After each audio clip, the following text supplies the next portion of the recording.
Apresentação do psicólogo e sexólogo Oswaldo Rodrigues. Olá, pessoas. Eu quero dar as boas noites. Bem-vindas às pessoas que estão aqui ouvindo, assistindo, interessadas em questões de sexualidade, de saúde mental, de relacionamentos humanos, casais. Vocês sabem que eu trago sempre convidados, convidadas, pessoas que vêm trazer seus estudos, a sua ciência para nós. Dessa vez, eu tenho uma psicóloga, doutora Mônica Teixeira. E ela vai contar algumas coisas importantes para a gente.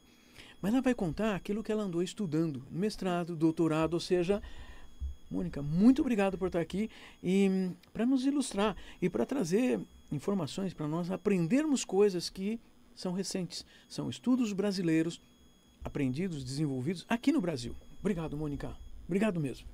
Eu que agradeço, Oswaldo. Uma alegria estar aqui, poder conversar com vocês e falar um pouco aí do que nós aprendemos e fomos pensando, né? Quando nós falamos em receptividade sexual, nós estamos pensando no estado emocional. Olha só, então ela já está contando pra gente o tema que ela veio trazer, receptividade sexual. Deixa eu falar para vocês. Ela tem um livro. Esse livro não é um livro para leigos, né, Mônica? Não, esse livro é o manual de aplicação da escala que a gente construiu. É uma escala de imagem, né? Porque a ideia é como é que a gente percebe no outro esse estado emocional. Né? O que é essa receptividade sexual? E já esclarecendo que a gente não está falando de uma aceitação imediata ao sexo, a gente está falando de um estado emocional que me predispõe ao contato humano, ao contato com o outro, que pode vir a ter um conteúdo sexual em algum momento, mas que num primeiro momento é esse contato, né? Eu estar aberta para conversar, para me aproximar, para receber a aproximação do outro. Que dentro de um processo de flerte, vai ser essencial que a gente consiga identificar, até para selecionar onde é que eu tenho mais chance de ser acolhido, se eu me aproximar. Quer dizer que é possível, sim, então a gente aprender a reconhecer se a outra pessoa está minimamente disponível. É essa a questão? Como é que é? Peraí, é para isso que serve? A gente compra o livro e fica sabendo? Não, isso, não é um teste que me dá essa garantia. Essa Na verdade, o que a gente vai entendendo é que nós já fazemos isso. A gente já percebe. Ah, você que está nos ouvindo, assistindo pelo Instagram, assistindo também no YouTube do Impassex, o Instituto Paulista de Sexualidade, ou aqui pela Rádio Vibe Mundial, durante a próxima semanas, vocês vão estar sabendo essa discussão.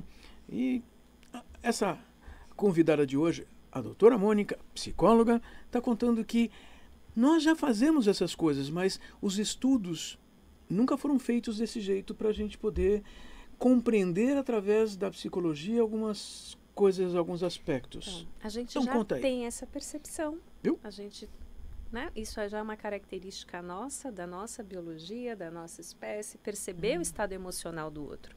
A questão é que a nossa percepção, né? A nossa expressão emocional, ela também é aprendida. Não só em termos culturais, mas dentro da minha história, né? E daquilo que eu acredito ou penso do que eu estou vendo. Olha só. Então, uma das coisas que a gente tem bem contado, né, que as pessoas mais tímidas, em geral, elas não têm uma dificuldade na percepção, elas não acreditam na percepção que elas têm. Né? E vão encontrar outras respostas para aquilo que elas estão vendo. Né? Então, é comum a gente ter algumas queixas de consultório no sentido de, mas como é que eu sei se o outro está disponível, se o outro está aberto para eu chegar? Ele tem... Aí a gente vai investigar e para isso que a gente pode pensar aqui no instrumento. A gente tem uma alteração de percepção, porque se eu tenho pessoas aí com algumas questões de neurodivergência, alguns estados psicopatológicos de alteração de humor, tem algumas outras coisas que agora eu não estou lembrando, alteram a nossa percepção. Isso é uma coisa que a gente vai precisar entender para poder trabalhar. Mas pode ser que não seja uma alteração de percepção, mas sim o sentido que eu estou dando para o que eu estou vendo. Né? O quanto eu acredito que eu sou interessante, o quanto eu acredito que eu posso ser visto, que eu posso estar sendo olhado, desejado pelo outro, isso também passa. Ao mesmo tempo, a gente tem outras demandas no sentido de pessoas que até evitam exposição social, porque elas não querem lidar com a aproximação do outro. Então, eu não estou afim de conhecer ninguém e as pessoas se aproximam e eu vou ter que dizer, não, isso me é desagradável, me sinto responsável, porque será que eu sinalizei alguma coisa? E não necessariamente, porque eu sinalizar fala de uma intenção. E um estado emocional, não necessariamente eu tenho uma intenção de sinalizar algo, né? Porque estar receptivo ao outro fala de uma sensação de bem-estar comigo, né? De uma tranquilidade, de uma conexão com o ambiente, com o momento, né? De estar curtindo este lugar. Não necessariamente eu estou dizendo ou mostrando alguma coisa que faz com que o outro ache que eu estou disponível para uma relação. Mas ele está vendo em mim que eu estou tranquila, que eu estou aberta. Não é? Ele está vendo ele não está vendo uma pessoa fechada ou se sentindo ameaçada de alguma forma.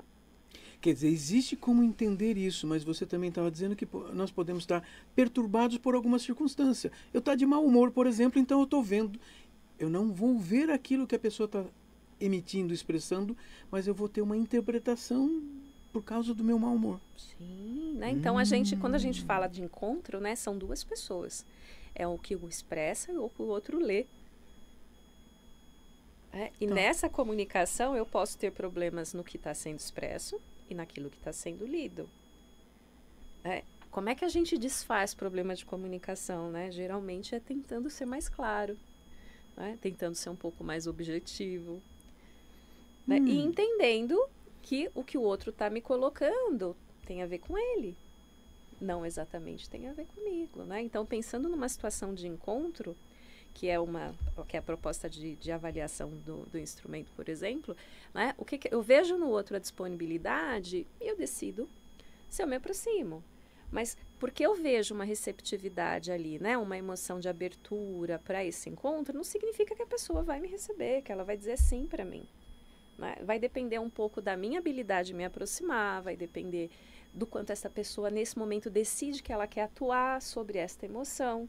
Não é? Porque nossos estados emocionais são orgânicos, são naturais, mas a gente decide como é que a gente expressa e como a gente atua no nosso estado emocional. E a receptividade sexual também. Olha, nós somos então responsáveis por aquilo que nós expressamos e mostramos. Nós podemos ser reativos emocionalmente porque os nossos corpos reagem, mas também existe a possibilidade então de uma modelagem, de uma modificação de como nós os expressamos. Sim. Tem limite, mas tem. Sim. E acho que o complicado, pelo menos, né, eu escuto um pouco essa queixa, né, de que assim, mas eu nem queria e o outro se aproxima e eu tenho que dizer não. Mas sim, a gente vai precisar ser assertivo, né? Que eu possa dizer o que eu quero ou não, ainda que a minha biologia diga que eu estou muito pronta, que eu estou fértil, e isso tem muito estudo feminino falando, né? O quanto a fertilidade na mulher e o momento do ciclo acaba sinalizando algumas coisas fisicamente. Ainda que eu esteja, assim, em idade fértil, que eu esteja bem, não sei, mas eu não quero uma parceria, eu não quero um encontro, que eu possa ser assertiva e que o outro possa aceitar essa comunicação. Ou seja, os humanos também mudam muito da biologia, mas nós temos que aprender a ser humanos, então. Porque você está contando que, às vezes, a gente fica esperando como que, não precisa. Precisa sim, porque nós podemos dizer não, porque esse não quer dizer que hoje eu não quero exatamente com essa pessoa, eu tenho um outro plano de vida. Sim, que me outro leva objetivo. Outro objetivo, naquele momento, por aquela situação. Tem outro objetivo. Olha... Porque a gente não tem uma sexualidade que se expressa no sexo apenas para a reprodução, né? A gente tem aí uma série de outras funções para o exercício do sexo, a gente tem uma série de outras funções para esse encontro, para essa conversa, para essa troca com o outro. Né? Você tem pesquisas que vão contar, por exemplo, na questão do flerte, né? Que o objetivo do flerte pode ser muito para se divertir. Que bom, se a gente vai para uma casa noturna, uma danceteria, um lugar para ouvir música, nós podemos estar nos divertindo e nós estamos talvez passando a imagem de que nós estamos mais disponíveis do que assistindo um congresso científico de cara feia, ouvindo Isso. gente falar o tempo todo.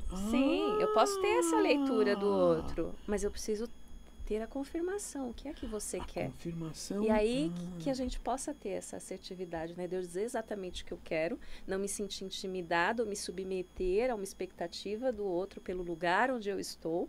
Tá. Né? Que talvez culturalmente falando é uma discussão que a gente vem tendo, né? De se ter a confirmação verbal, de se ouvir o que o outro está dizendo, não só aquilo que eu percebo do que ele me expressa, até porque várias coisas interferem na minha percepção, e não só pelo ambiente onde ele está.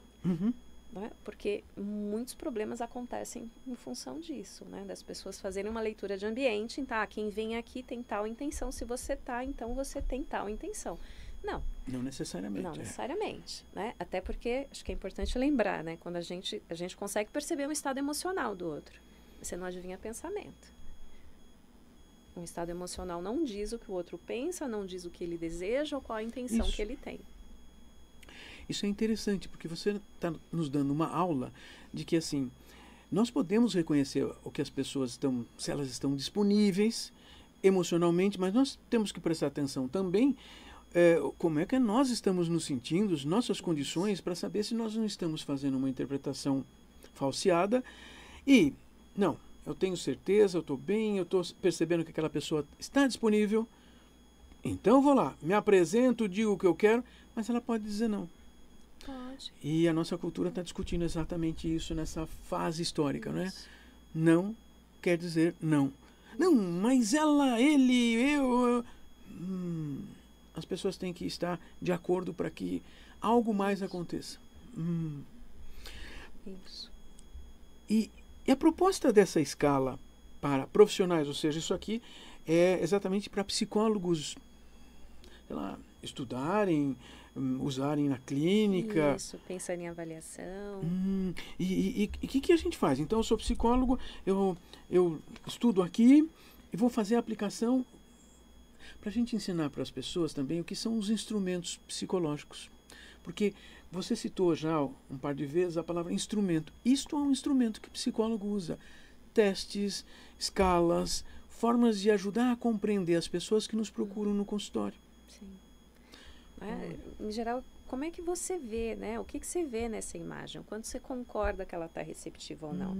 E aí eu estou pensando aqui em alguns casos específicos de pessoas que tendem a dizer que não entendem, que não percebem, e que quando responde a escala, fala, olha, mas você responde como a maioria das pessoas responde. Então, a tua percepção está alinhada com um grupo grande de pessoas. Né? Por isso que eu voltei, né? Em geral, não é a nossa percepção que está alterada, mas é o que a gente pensa daquilo que a gente percebe. E o que eu penso tem a ver comigo, com a minha história, com o que eu penso de mim, com o que eu penso dos outros. Isso dá para a gente entender e descobrir, então, que se essa pessoa tem uma interpretação, pensa coisa diferente de uma maioria, bom, não é que é um erro, mas ela pode estar sofrendo com isso por pensar, por interpretar de uma maneira diferente, e nós podemos entender assim, puxa, realmente, usando escalas, instrumentos, testes psicológicos, nós podemos entender que esta ou aquela pessoa não está fazendo o que a média das outras pessoas no mesmo lugar está fazendo. Então a gente já sabe, opa, é uma interpretação individual. Sim, quando a gente vai para avaliação clínica é um pouco isso, né? Se tá diferente, o que está acontecendo que está diferente, né? A gente começa a pensar e investigar para tentar entender o que está acontecendo que está diferente.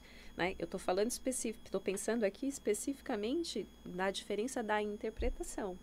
Mas a gente tem pessoas que, de fato, têm uma alteração da percepção. Sim. E aí é outra coisa. Isso. Né? É outra forma de lidar. Né? O mais comum... Não vou dizer que é o mais comum. Mas a gente tem essas duas possibilidades. Isso. A percepção que pode ser ou falseada ou perturbada por alguma condição. Mas sim, o que eu acho, o que eu penso... Essa é outra... Olha... Esse é um outro aspecto. E que geralmente traz muito sofrimento. Então isso já serve para psicólogos no consultório entender algumas coisas que estão trazendo sofrimento para dirigir, facilitar a gente chegar no que fazer no consultório. Olha... Mas então esse livro não está na livraria ali para as pessoas comprarem, né? Até podem, mas eu não sei se vai ter uso, não vai né? ter, exatamente. Você também fez questão de me fazer compreender que assim, isso é diferente daqueles testes que saem em revistas ou websites, porque descubra se você é o quê. Não. Por quê? Não tem nada disso. Não tem nada disso. Aquelas podem ser até brincadeiras, até pode trazer algum grau de verdade, mas aquilo tem outros objetivos. Não fazer tem você nada disso. acessar lá, ler e outras coisas. Não, isso aqui eu tenho outro objetivo. Não tem nada disso. Acho que nenhum instrumento de psicologia tem esse tipo de função, né? Mas acho que pensar a receptividade sexual aqui nesse campo, né, é uma proposta conceitual, né, para a gente começar a pensar algumas coisas que podem estar interferindo nas relações, em como a gente percebe o outro, e de como a gente lida com a nossa percepção em relação ao outro. Que no campo das emoções acho que tem várias coisas que dá para pensar, né? Não só quando você conhece alguém, mas mesmo nos relacionamentos de longo prazo, que você já conhece o outro, né? O quanto, acho que vem tendo aí algumas discussões nesse campo, né? O quanto a gente para perceber o estado emocional do outro e buscar entender como é que você está e o que você está disponível ou não. Né? Pensando aqui, né, nas relações amorosas, por exemplo. Algumas pessoas vão entender que o cortejamento você faz uma vez só, né? A aproximação, não te conheço, né? Essa aproximação, tal. Uma vez que a gente tem um compromisso, tem um relacionamento, isso não precisa mais acontecer. Que acaba sendo um problema. Precisa continuar acontecendo. Precisa continuar acontecendo, né? Porque você não está sempre no mesmo estado emocional. Você não está sempre receptivo. É que você está falando sempre de estados emocionais, eu fico imaginando as pessoas ouvindo e tipo, será que todos nós sabemos até dar nomes para as emoções, para dizer assim, eu estou sentindo isso, eu estou sentindo aquilo? Ou às vezes a gente passa a pensar e não a entender o que está sentindo? Porque quando você fala de percepção, do que a gente sente, as emoções, e depois conta do que a gente pensa, são duas coisas diferentes e nem sempre a gente presta atenção no que sente, a gente pressupõe. Sim, emoção eu gosto de pensar, né? Emoção é uma coisa física, é no corpo que ela acontece. O corpo manifesta sensações físicas que se associam àquilo que chamamos de emoções, que a gente dá nomes de emoções. E que a gente dá nome de emoções e que a gente pensa sobre, que a gente dá sentido. Estou assim por causa disso e daquilo. Isso é pensar, não é sentir. Isso é pensar. Estou assim por causa disso e daquilo, né? Sentir é perceber o que eu estou sentindo. Né? E a gente expressa. E muito dessa receptividade vem pelas emoções, você está contando. É um estado emocional, quando eu chamo de receptividade emocional. Receptividade sexual é um estado emocional. Agora, se eu vou dizer sim para a aproximação do outro, isso é uma decisão minha. Isso tem uma mediação do pensar, da nossa história de vida, desse contexto social, dos meus objetivos de vida. Do que eu quero. Eu posso estar, sim, emocionalmente disponível, aberta para uma relação, até num período de maior fertilidade, com os hormônios contando que é interessante o encontro, pensando aqui, né, que o desejo, o sexo, ele é uma necessidade básica humana, mas eu posso não querer isso hoje. E aí voltamos para a questão do comunicar e do atender o que o outro está posicionando, né? Não só do aceitar a posição, né? Porque você diz não e o outro aceitar, mas de eu também conseguir dizer não. Voltamos para o ser humano, mas você está falando de estudar algumas bases para compreender a diferença entre o que a gente sente, o que a gente pensa, como nós reagimos, como nós nos mostramos, como percebemos o outro, como somos percebidos. É um estudo brincado, né? Porque envolve todo um sistema... Vou tentar separar, né? Como eu estou, como eu me percebo, né? Que sentido eu dou para isso, o que o outro vê em mim, o que eu comunico para ele e como a gente se relaciona. Tem um sistema entrelaçado de comunicações e comportamentos aí. Tem. E aí pode haver uma tomada de decisão, sim ou não, Você está contando para a gente que a gente não pode pressupor e procurar entender, não é entender essa pessoa hoje, mas isso continua acontecendo ao longo da vida, porque a gente muda, inclusive. Sim. Até, você falou até assim, a gente muda o estado de humor hoje ou amanhã. Ao longo do dia. Ao longo do dia. Ah, é verdade. Tem gente que não percebe isso, né? Parece que assim, não, eu sou sempre assim. Tipo, não é. Tem horas que a gente está mais entristecido. Não é depressivo. Sim, não, né? entristecido. Mas Sim. pode estar alegre, feliz, Sim, contente, sim. ansioso, preocupado, nervoso. E isso também é legal, né? O meu estado emocional, ele é expresso, ele vem aqui na minha face. O contrário também é verdadeiro, né? Eu quero ir para o encontro, eu quero conhecer alguém, mas como é que eu tô? Certo. Né? Dependendo de como foi meu dia, do que está acontecendo na minha vida, é possível que eu não expresse que eu tenho esse desejo. É possível que as emoções aqui não estejam tão abertas assim ao encontro com o outro, que eu esteja talvez mais entristecida, preocupada com questões minhas e não haja muito espaço. Uma pergunta, Mônica. O que levou você a estudar essas questões? Porque eu estou compreendendo que você levou bastante tempo estudando isso. Conta para as pessoas aí. É fácil a gente estudar isso? A gente assim, a gente começa a semana passada, já manda imprimir o livro. Não, porque quando, né, fazer uma proposta conceitual e pensando nesse tema específico, passa por vários campos da ciência, né? Não é só a psicologia. Você tem psicologia evolutiva, você tem a biologia, tem a sociobiologia. Para não falar de aspectos de cultura, vou ficar só aqui, em neurociência e por aí vai. Né? Então, tem uma grande construção. Mas acho que vem um pouco dessa demanda clínica, né? De, mas o que eu estou vendo, o que eu tenho que ver? Mas e aí, eu não quero expressar, e não é isso que eu quero expressar, e o que o outro está lendo em mim. Ao mesmo tempo, a gente tem as situações da neurodivergência, o que eles não estão vendo no outro. Então, até para a gente poder ter instrumentos para trabalhar no sentido de tentar perceber onde é que estão as diferenças de percepção, a gente tem que ter aí uma linha de base no sentido de o que a maioria das pessoas percebe. E aí precisa fazer um estudo para entender. E a ideia, inicialmente, é construir isso, né? O que as pessoas percebem como receptivo. Então, a proposta era trazer mais isso. O que as pessoas percebem como receptivo? E aí eu conto um pouco para vocês, né?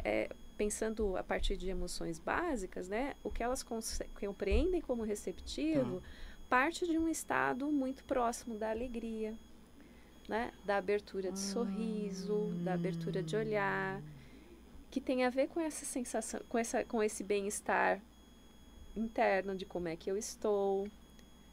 Olha. Que mescla também pode mesclar com a ciclagem hormonal, mas que tem a ver com como eu estou nesse momento. Então, se a gente for pensar no campo da atratividade, por exemplo, uma das coisas que compõem a atratividade é se eu estou bem comigo. Ouviram isso? A outra pessoa é atraente. Se eu estiver bem comigo, eu percebo a outra pessoa atraente.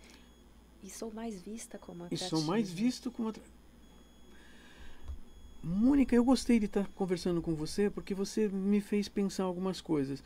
Eu costumo dizer uma coisa aqui, porque sempre que eu ouço algo diferente, eu saio durante a semana procurando aplicar isso, procurar entender isso e saber se isso vai me ajudar aqui, ali ou lá, no meu trabalho, por exemplo. Então, eu quero agradecer a tua participação aqui, a sua disponibilidade. Domingo à noite, gente, aqui em São Paulo. Vamos lá, atravessa a cidade para a gente poder conversar. Obrigado mesmo. Obrigado. Eu que agradeço. É muito importante ter a sua presença aqui e os nossos outros convidados que já sabem que quando vem para cá, eu estou muito feliz de estar recebendo, ouvindo e discutindo essas coisas. E com isso, eu também quero agradecer assim ao Felipe Vaz, que está sempre ali atrás das comunicações nossas, ao Tomás lá na técnica da rádio, lá está sempre de olho para saber o que tem que fazer. A Carla Zélio está sempre ouvindo e vendo e mandando mensagens para a gente, nem sempre a gente consegue ler, né, porque tem que trocar o óculos. Mas, obrigado por vocês que assistem, que venham a seguir o Café com Sexologia, ali no Instagram, no YouTube. Assistam esses episódios todos. Nós temos todos os episódios gravados lá no Instituto Paulista de Sexualidade ou na Rádio Vibe Mundial. É fácil achar e a gente precisa discutir esses assuntos. Obrigado vocês que assistem. Até a semana que vem. Nós vamos ter uma historiadora aqui conversando sobre as mulheres e essas questões históricas.